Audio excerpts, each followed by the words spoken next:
C'est c'est cet enjeu-là, c'est ces enjeux-là que j'aime bien Ouais. apporter, mettre un éclairage dessus sur le livre. Oui, puis sans se casser la tête, là, c'est vrai que juste en partant avec l'espérance de vie, ou est-ce que nous, quand on fait des plans financiers de retraite, là, souvent on va évaluer l'homme à 85 ans, la femme à 90, là, selon les dernières données qu'on a eues, ben, de partir avec le même montant de départ, d'avoir 5 ans supplémentaires à vivre, ben, ça peut avoir un impact majeur quand même sur la préservation du capital. Exactement, surtout quand les soins aussi Ouais, nécessaires sont différents, quand les besoins sont aussi différents. Donc, en effet, c'est des choses qu'on doit tenir compte, non pas uniquement en termes d'années, mais aussi quels sont les besoins qu'on peut ouais, avoir qu'on n'imagine pas.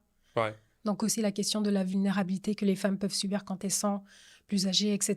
Il y a des, par exemple, de se dire, OK, si on doit penser à la maison de retraite, si on doit penser où est-ce qu'on va vivre quand on sera plus vieille, etc., ça aussi, c'est un enjeu de sécurité, c'est un enjeu de qui va s'occuper. Donc tous ces enjeux-là, finalement, on n'y pense pas forcément quand on est un homme, parce que, ouais. voilà, Mais on vit dans notre propre réalité, puis Exactement.